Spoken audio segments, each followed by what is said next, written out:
Si vous nous suivez depuis un certain temps, vous savez que sur cette chaîne, on vous parle très régulièrement de la gestion de risque, des opportunités qu'il existe bien évidemment dans la crypto, mais qu'à chaque fois qu'on va, récupérer, qu'on peut obtenir un rendement, il y a un risque qui va être associé à ça et donc ça doit faire vraiment partie intégrante et une part centrale dans votre stratégie d'investissement et là, dans cette vidéo, on va essayer d'aller un petit peu plus loin parce qu'on en parlait un petit peu en off avec, Théo là, tout à l'heure et on se demandait, est-ce que réellement, on est capable aujourd'hui quelles sont les questions qu'on pourrait se poser pour, se dire: «Est-ce qu'on est capable aujourd'hui d'assumer, le risque d'investir en crypto-monnaie?» Parce qu'on a beau dire, «Oui, il ne faut pas investir plus d'argent que ce qu'on peut se permettre de perdre, il faut faire de l'analyse, fondamentale, il faut, éviter de placer tous ses œufs entre guillemets dans le même panier». Enfin bref, toutes les choses, qu'on vous explique en long, en large et en travers aussi, sur cette chaîne YouTube. Mais malgré ça, si vous faites tout ça, si vous avez, fait votre budget, vous avez, géré correctement votre DCA, vous avez analysé les projets fondamentalement, vous avez fait toutes les choses bien, est-ce que réellement vous êtes prêt d'assumer le risque qui est inhérent à la crypto-monnaie?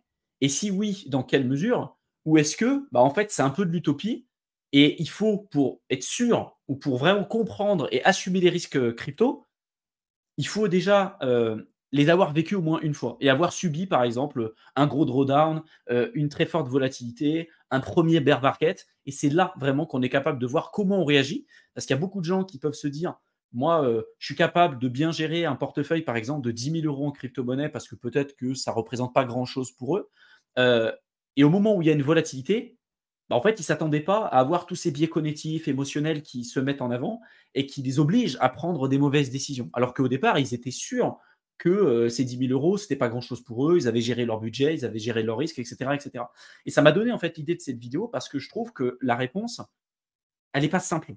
Elle est pas simple juste de dire: «Voilà, j'ai des grosses guidelines, je vais les respecter et c'est bon, je vais être capable de gérer mon risque». Pour autant, ça reste un point crucial, central même dans la stratégie, mais comment être sûr de respecter cet aspect-là, si derrière la seule manière de pouvoir le faire, c'est de, subir en fait vraiment de plein fouet le premier bear market, tu vois? C'est un peu la réflexion et je sais pas ce que tu en penses toi, Théo? Ouais, ben après je pense, faut vraiment se le prendre dans la poire pour vraiment comprendre. Après c'est vrai qu'on a à peu près un parcours qui est assez similaire dans l'investissement dans la crypto-monnaie et c'est vrai que, sur les périodes où on est rentré, commencer peut-être à investir en période de bear market, et se dire: «Bon, j'en apprends le plus possible sur la crypto-monnaie, ça me paraît une bonne opportunité. Je vais commencer à rentrer petit à petit. Je vais mettre en place des stratégies, qui se révéleront être bonnes, à adapter ou à laisser de côté». Commencer à avoir des résultats, avec le bull run qui arrive, avec, voir vivre cet engouement du coup qu'on ne connaissait pas non plus, et connaître les étapes au final petit à petit. Et j'ai envie de dire, nous on a eu la chance entre guillemets de le connaître dans le bon ordre, donc c'est-à-dire l'ordre le plus logique possible. Bear market, on commence à rentrer petit à petit, bull run, on prend des profits, on sort, on a une stratégie, on a testé des choses qui marchaient ou qui marchaient pas d'ailleurs, mais c'était de la suite un petit peu logique et avec comme on aurait pu le souhaiter que ça se passe de la meilleure façon possible. À l'inverse, ceux qui sont rentrés, en période de bull run et qui connaissent le bear market, je pense que là, par contre, c'est pas la même expérience et même, 2e bear market en ayant vraiment, investi, en ayant vu le potentiel, en ayant connu, le haut et maintenant en connaissant un petit peu le revers de la médaille, hein, en ayant ce bear market avec, peut-être des positions, peut-être des projets qu'on continue d'avoir. Et moi, pour moi, c'est le cas, tu vois. J'ai quand même sorti pas mal, mais j'ai encore des positions. Je suis encore l'écosystème beaucoup plus que quand j'ai débuté, de par aussi notre double casquette de créateur de contenu. Mais dans tous les cas, c'est plus le même ressenti parce qu'on peut se dire oui, mais moi je suis totalement détaché, ça me fait rien, je regarde plus mon portefeuille, je sais qu'en bear market, enfin comme ça, je sais qu'en bear market, il faut pas avoir ces attitudes-là. Même si tu as mis des choses en place qui sont le plus sensé possible ou le plus censé te protéger de pas mal de choses, il y a quand même des jours où tu dis merde quoi. Là, ça commence à piquer avec certaines mauvaises nouvelles et je pense qu'il faut vraiment l'avoir vécu. euh, alors, pas forcément se prendre des gros râteaux, mais au moins avoir un petit peu être investi, que ce soit en temps ou en argent, et si possible les deux là-dedans, pour vraiment comprendre certaines notions où quand on les lit Parce que moi, des bouquins sur l'investissement, je commence à en avoir fait pas mal. Et tu dis oui, oui, oui, j'ai compris, gérer son risque, machin, dans les cycles Le baissiers, papa, mindset papa, et papa. tout. La théorie, tu vois, sur le papier, ça, le papier, ça prend tout. Hein. Tu peux comprendre les cours, machin, il va se passer ça, il te raconte les états émotionnels, ce qu'ils ont vécu pendant telle période de crise. Toi, tu y étais pas, ça te paraît logique. Tu dis, bah oui, moi aussi, j'aurais fait pareil. Bah oui. Ouais. Alors que par contre, quand c'est vraiment ton cas et que sur le moment, tu as ton argent, tu es devant ton ordinateur, tu te dis qu'est-ce que je fais, j'achète pas. Là, tu as vraiment des sensations qui sont totalement différentes de le lire après coup, des bouquins de gestionnaires de fonds d'investissement, comment ils ont vécu, leur ressenti sur la crise de 2008 notamment, ou même des investisseurs crypto sur d'autres cycles. Ça fait pas pareil. T'as beau dire, t'as beau faire, quand tu es vraiment devant à faire les manips toi, dans ta chambre ou peu importe, devant ton ordinateur dans tous les cas, à prendre des décisions qui auront potentiellement un impact important sur ton futur financier avec du vrai argent, avec du vrai temps, je veux dire, ça peut vraiment avoir des conséquences très positives comme très négatives d'ailleurs. Là, c'est vrai, c'est quand même autre chose. Et pour y être passé, voilà, je pense que pour vraiment comprendre certains concepts, il faut vraiment les avoir vécus. Et je pense que c'est pour ça aussi qu'on dit l'expérience et que plus ça avance, plus on se rend compte que ceux qui font partie de l'investissement, ils ont tendance à être beaucoup moins agressifs, beaucoup plus lissés. Et la nouvelle génération, qui n'a pas forcément tout cet historique, beaucoup plus agressif. Bon, le stéréotype un petit peu, tu vois, du petit jeune qui veut tout bouffer, super confiance en lui. Au final, tu te rends compte, première gamelle, deuxième gamelle, et tu apprends forcément, quoi. Donc après, le but, c'est d'apprendre à moindre coût. Mais je pense qu'il faut quand même se gameler un petit peu pour en apprendre un peu plus, si possible le plus rapidement possible et avec le moins d'argent possible. Bien que bon, pour certains, ce ne sera pas forcément le cas, mais bon, dans tous les cas, faire des erreurs, ce n'est pas forcément mauvais.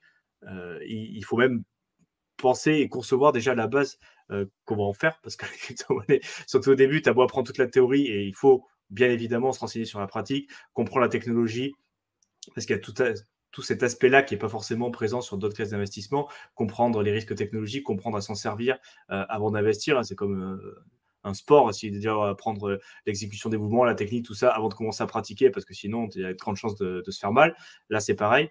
Mais même dans ce cas-là, il va y avoir des petites choses. Pas s'être rendre compte qu'il faut approuver 2 fois les smart contracts. Moi, ça m'est arrivé, tu vois, au début, première interaction avec les smart contracts. En plus, c'était tard, enfin, des trucs que je ne ferais plus maintenant. Mais tu voulais faire un swap, tu ne savais pas qu'il fallait d'abord approuver la transaction, donner l'autorisation à ton portefeuille d'interagir avec le contrat avant de pouvoir faire la transaction. Tu peux perdre des frais parce que voilà, il se passe plein de choses comme ça, mais il y a des petites erreurs comme ça.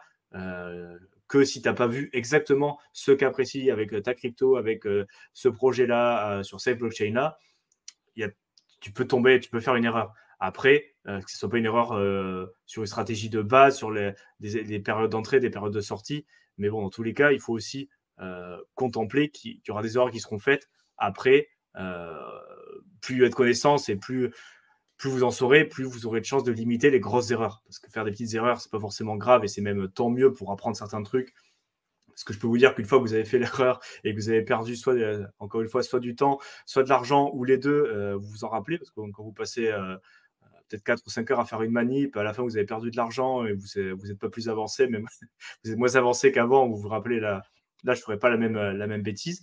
Après, par contre, voilà, il y a les grosses erreurs, celles où tu perds tout ton argent, pas bien sécuriser son portefeuille, laisser traîner des clés privées. Voilà, il faut un minimum de connaissances pour identifier quelles pourraient être les grosses erreurs, celles qui font que ça peut être potentiellement très dangereux et avec des grosses pertes à la clé, quoi.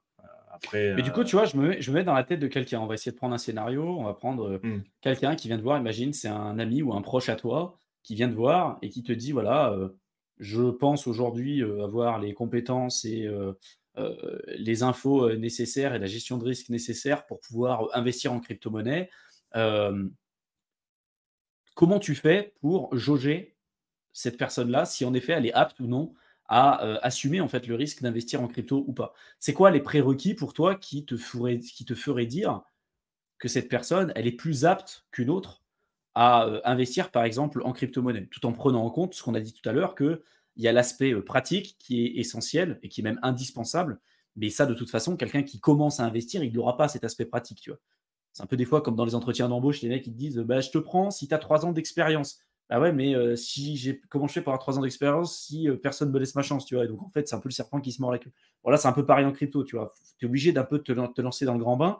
Mais ça serait quoi pour toi les points, vraiment, les questions que tu poserais ou les points sur lesquels tu serais vraiment vigilant pour te dire déjà: «Oui, cette personne-là, elle a des bonnes prédispositions ou elle est plus apte qu'une autre à rentrer sur le marché», même s'il y a l'aspect pratique, encore une fois, qui est important et qu'il va falloir gérer a posteriori, quoi.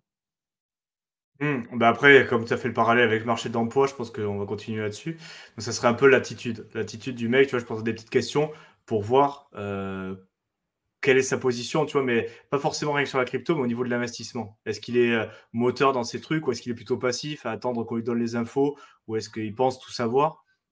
Et c'est plus, à mon avis, une question de mindset qu'autre chose sur au début, puisqu'on est dans le thème du début, tu vois? Quelqu'un qui veut débuter, qui dit: «Mais de toute façon, moi, j'ai pas envie de me faire chier, j'ai pas envie de trop me renseigner, j'ai envie de donne-moi le truc le plus simple, où on est sûr de gagner de l'argent». Là, tu vois, c'est red flag.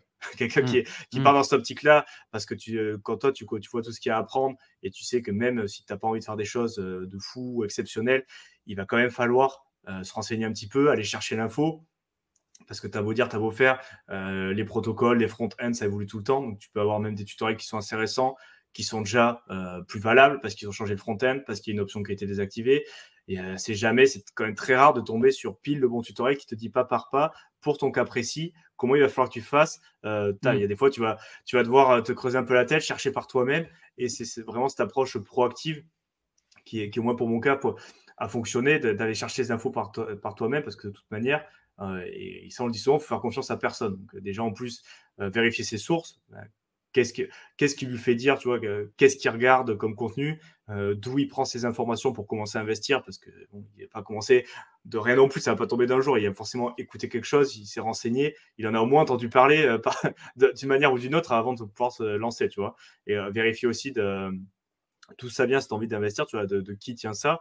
Et, et voir aussi, tu vois, cette approche, si la personne est un peu capable de faire le pour et le contre et avoir des opinions pas forcément hyper tranchées. Tu vois, ça serait un autre red flag qui me ferait dire que la personne n'est pas forcément prête, du moins sur le coup à investir. C'est si dans toute façon c'est comme ça, moi je vais investir parce que ça va faire ça, et puis je vais faire ça, et puis je vais faire ça, et avec encore une fois des œillères, et avoir un scénario et dire mais je vais faire ça, je sortirai à telle date, sans forcément penser qu'il peut y avoir d'autres scénarios, que ça peut pas se passer comme prévu.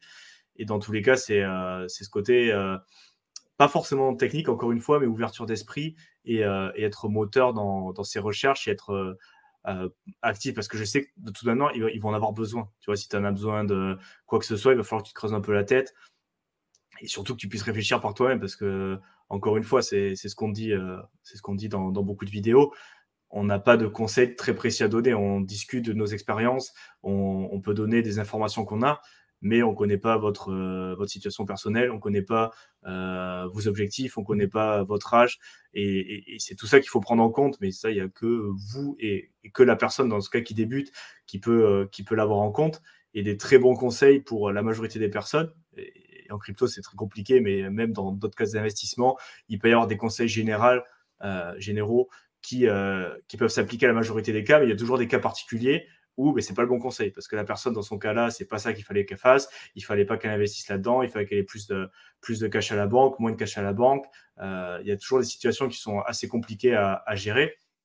Et c'est pour ça que c'est jamais des conseils précis, de faire telle action à telle date avec tel montant, parce qu'on sait très bien qu'il y a toujours des personnes pour qui ça ne conviendra pas. Donc c'est pour ça qu'on évite, je pense, au maximum de donner ce genre de contenu, parce que de toute façon, c'est très bien que c'est pas adapté.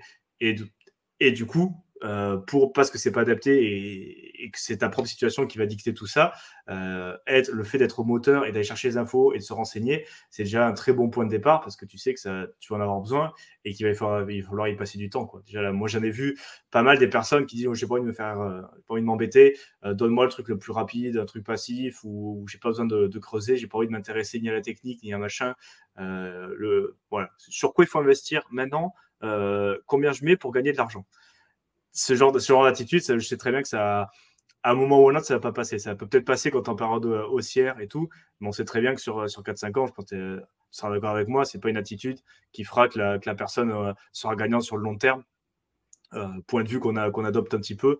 Donc c'est aussi, si je peux accompagner ou aider une personne qui ait aussi un petit peu la même vision que moi, tu vois. C'est pas il y a, par exemple, le trading, moi je suis pas du tout compétent.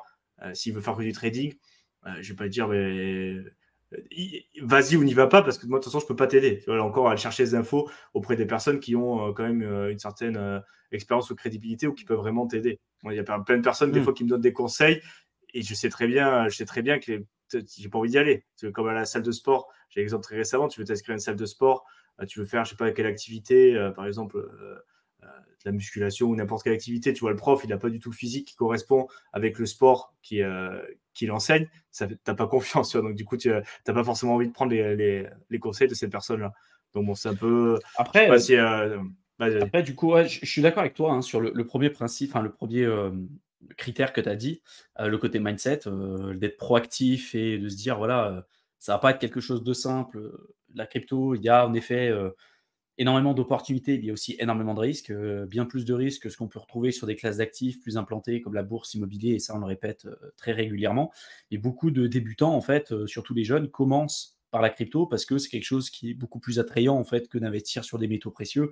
Ça, c'est un peu, tu vois, le truc que les gens disent, c'est un peu les boomers qui investissent sur les métaux précieux, même si c'est pas du tout la vision que je partage. En tout cas, on se rend compte qu'il y a un attrait beaucoup plus important pour les jeunes d'investir en crypto. Et en fait, la première approche d'investissement pour les jeunes ou pour les nouveaux, c'est la crypto. Pour beaucoup de personnes. Je dis les jeunes parce il y a des études qui montrent que c'est beaucoup de jeunes, mais pas que, hein. Il y a beaucoup de personnes qui ont commencé, comme nous, en fait, hein, aussi, on a commencé l'investissement par la crypto. Alors que à l'époque, tu vois, on faisait pas forcément de bourse, on s'intéressait un peu aux métaux précieux et tout, mais en gros, c'était surtout la crypto. Donc, ça peut être une super porte d'entrée pour commencer et puis pour apprendre très rapidement, parce que les cycles sont hyper rapides.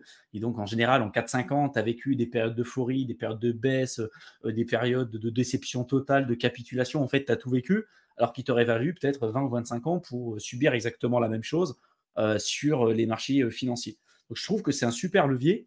Par contre, le côté mindset, donc c'est important, mais il y a aussi, tu vois, l'aspect personnel en fait de la personne, dans le sens où sa situation va être différente. Et par exemple, moi, les questions que je pose systématiquement ou que j'observe, c'est si tu as besoin d'argent il y a des gens qui disent, voilà, moi, je sais que le bull run, là, on est sur 2023, on est en période d'accumulation. Sur 2024, on va commencer à augmenter. 2025, je vais récupérer mon argent parce qu'en plus, j'ai besoin de cet argent-là pour faire telle ou telle chose, et des choses qui sont importantes, peut-être pour rembourser un crédit ou peu importe. Pour moi, c'est des gens qui ne sont pas prêts.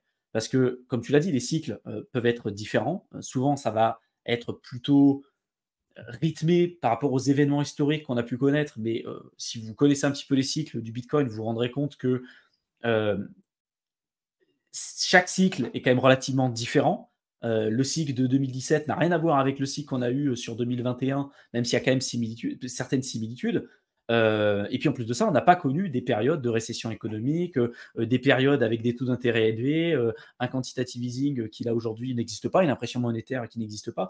Donc en fait, tout ça, c'est un scénario économique et financier à prendre en compte, et de voir comment pourrait potentiellement se comporter l'écosystème crypto à ce moment-là.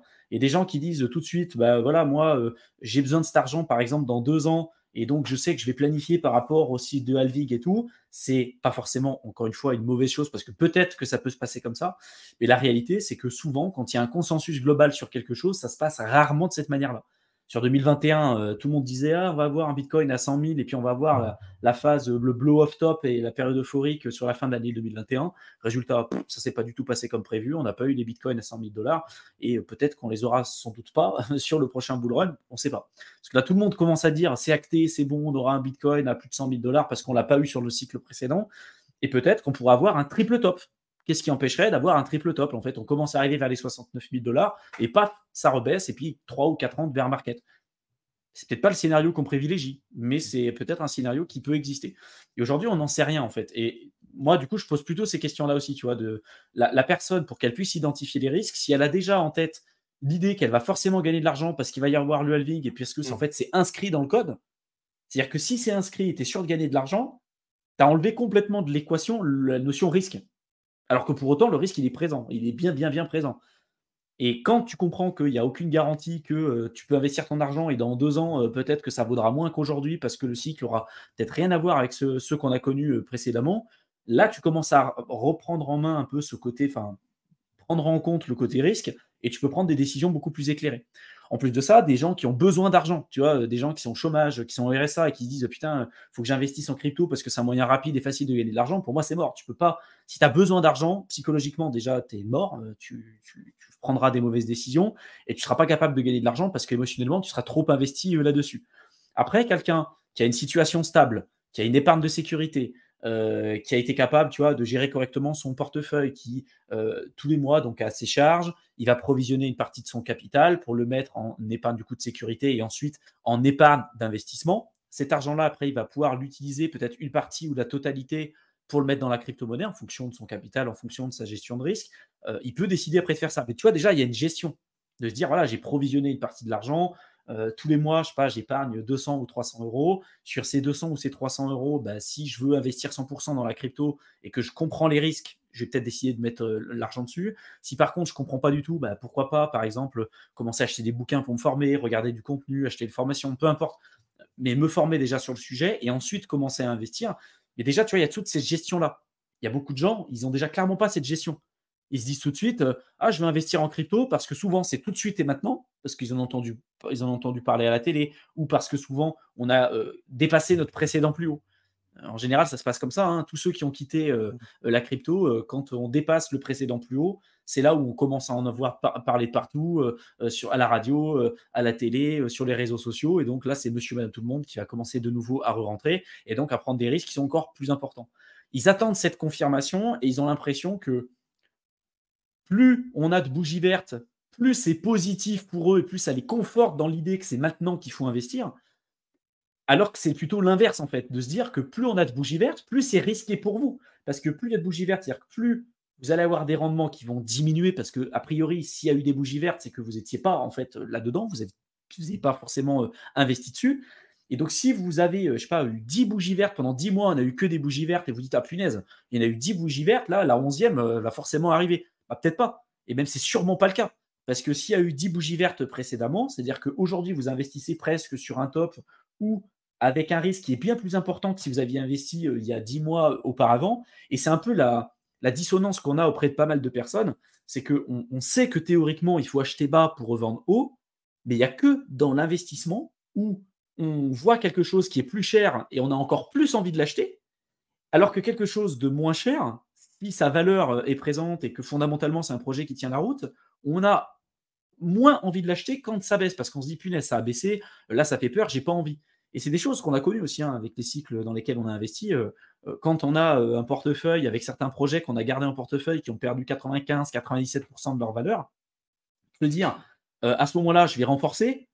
On y réfléchit à deux fois, surtout quand on a d'autres contraintes à côté et tout. Et je pense qu'il y a l'aspect pratique à comprendre, et ça, on ne peut pas l'inventer, hein, il faut le vivre, mais il y a aussi tout l'aspect à côté, et de comprendre vraiment ce que ça implique, parce que on a beau se dire, ouais, je ne veux pas investir plus d'argent que ce que je peux me permettre de perdre, etc., etc. Quand on commence à se renseigner vraiment sur le truc, on peut vite être happé sur les cycles de 4 ans, qui pour moi est un peu quand même du bullshit, hein, on ne va pas se leurrer. Ça a quand même beaucoup suivi ce qui s'est passé sur les marchés financiers, et ça a été rythmé d'une certaine manière avec les épisodes de halving. Mais jusqu'à quand, en fait c'est pas la même chose de passer de 50 bitcoins toutes les 10 minutes à 25 que de passer de 0,001 bitcoin à 0,0005. Enfin, tu vois, à un moment donné, les épisodes de halving, ils seront plus autant significatifs.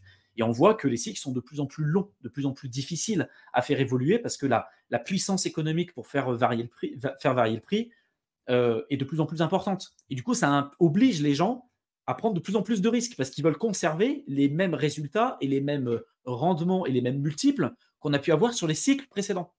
Tous ceux qui ont investi sur les ICO de 2017 et sur tout un tas de shitcoins, ils se disent, punaise, c'était facile à l'époque, même en 2013, 2014, de faire du x100, x1000 sur certains altcoins. C'était relativement simple. Il y avait plein simple, il n'y avait personne en fait dans la crypto.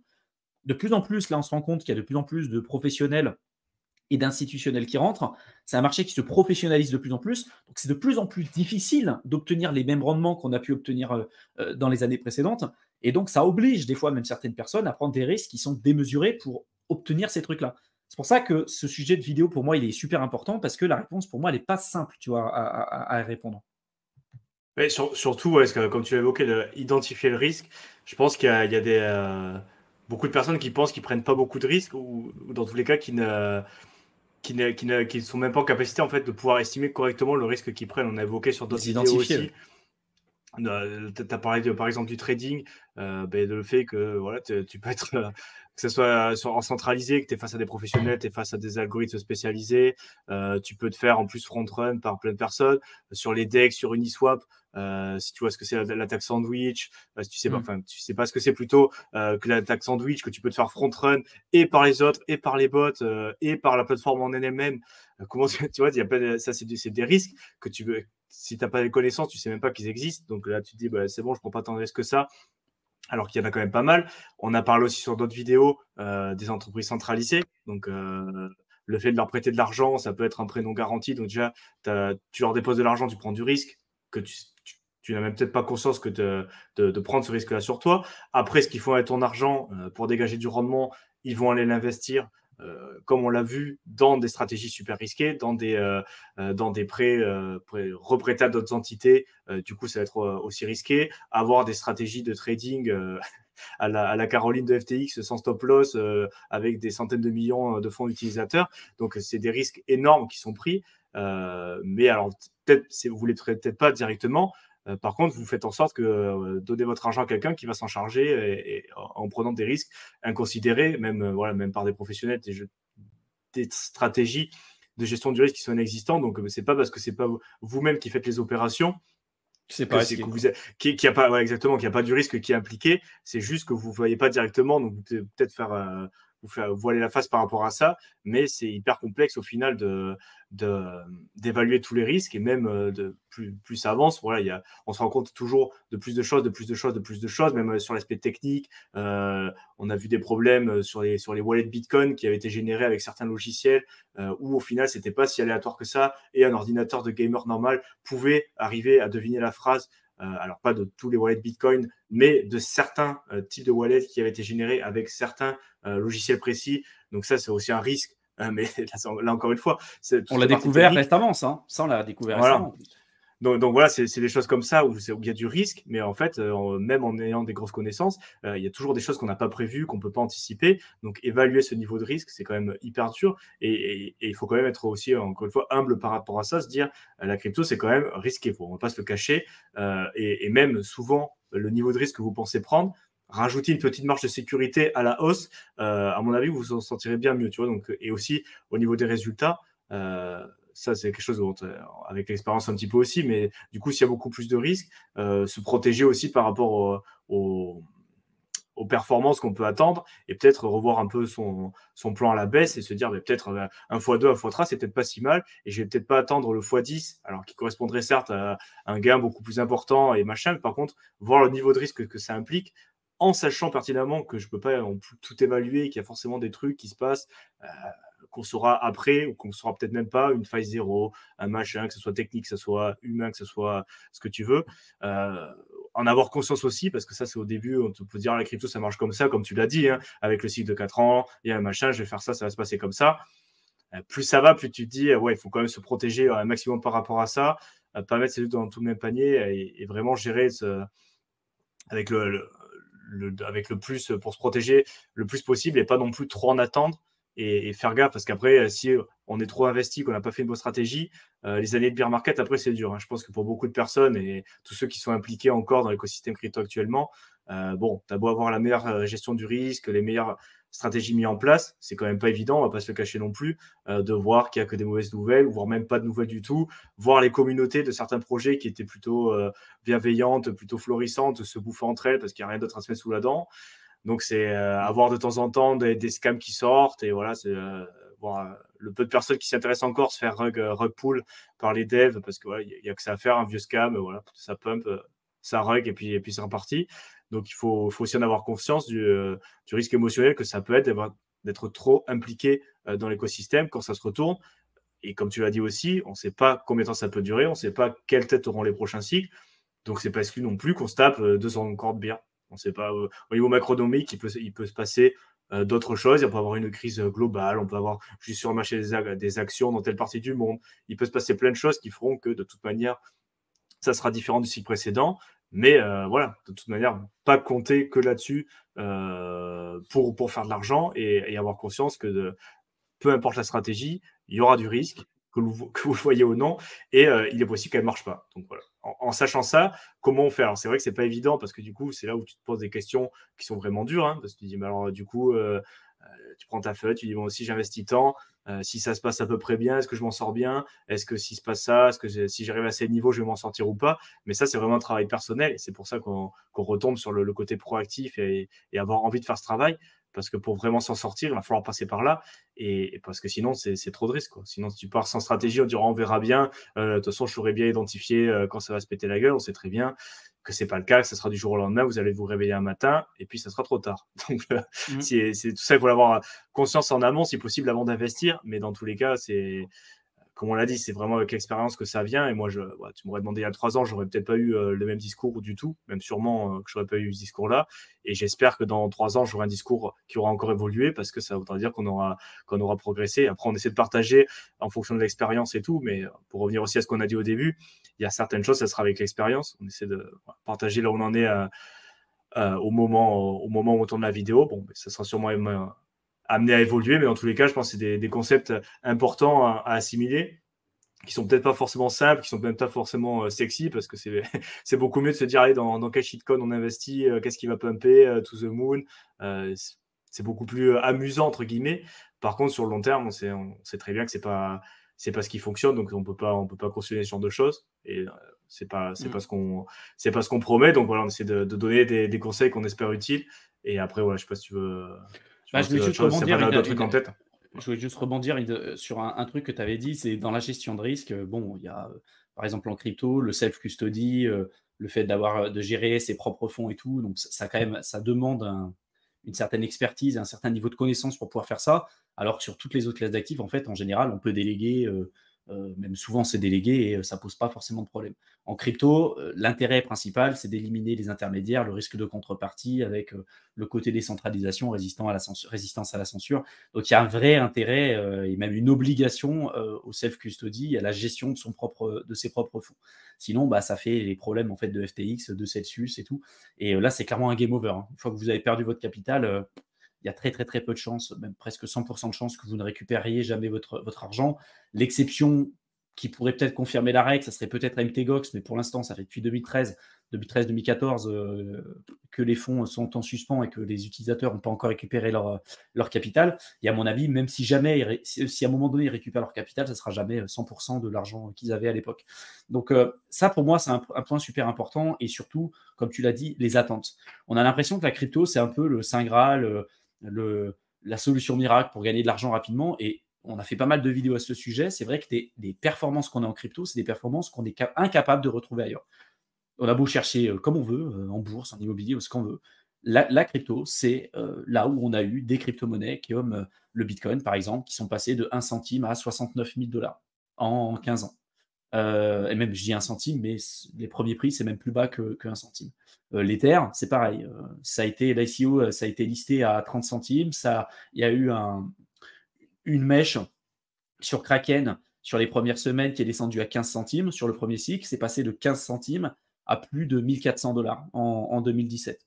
Ça, c'est la réalité de ce qui existe dans la crypto et de ce qui a pu exister.